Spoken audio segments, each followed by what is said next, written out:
amakhangela abasixhenxe asilayiteleyo.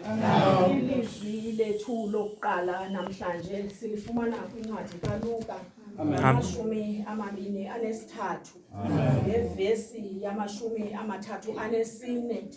Ithi le ncwadi wakrazuka uYesu amanxeba ezandla wathi xa ejonga ezantsi wabajonga abenzi bobubi wakhangela inkosi zakalizwi wakhangela aboni abalusizi. Amen. Kodwa ithi le ncwadi uYesu akaqalanga ngaye ukuthetha ngalamazwi. Wadanduluka ngelizwi elikhulu uYesu wathi bawo baxolele ngoba abayazi into abayenzayo.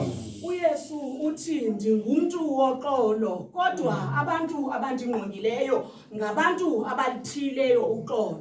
Umthandazo wenkosi uyatsho uYesu uthi usixolele izono zethu njengoba nathi sibaxolela ngoKristu inkosi yethu. Amen. Baba wethu namandonke. Amen. Amen. Ndimaphansi kwelizwi lokuxolelwa kwabantu abangaziyo abayenzayo. Amen.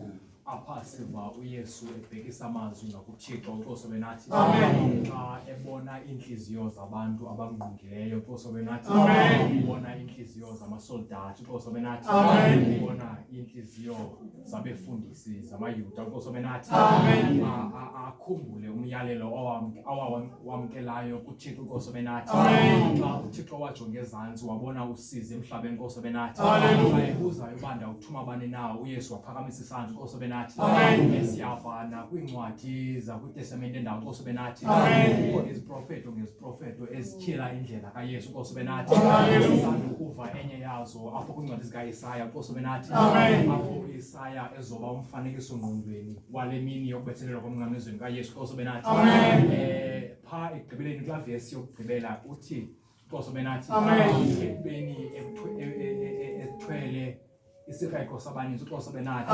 ebathandazele abakrebe uNkosi benathi nomthandazo lowo ngalamazwi abhekiswa nguYesu kuThixo uNkosi benathi umthandazo othi bawo baxolele ngoba bayazi into abayenzayo. Hallelujah. Omnye lo myalelo wokuxolelwa kwabantu is one of missions kaYesu uNkosi benathi enye ukushiya abantu benezixhobo zokuvangela uNkosi benathi lento xa uYesu ezobashiya abafundi bakhe uNkosi benathi abafundise umthandazo wenkosi uNkosi benathi ukuthi bawethu semazweni uNkosi benathi baningcoliswe igama lakho uNkosi benathi benzele into ukubana babe nento yokuthetha xa bedibana nabantu abangalaziyo ilizwi likaThixo uNkosi benathi ubanika umthandazo abazokomelezana ngawo uNkosi benathi sikule ndawo sikuzo uNkosi benathi ukuthi basiqhubekeke nomyalelo kaYesu uNkosi benathi sithathe apho washiya khona uNkosi benathi ukuze uhlangulo lwezono nomphefumulo wabantu uNkosi benathi ungapheleli eGolgotha ekuswelekeni kaYesu uNkosi benathi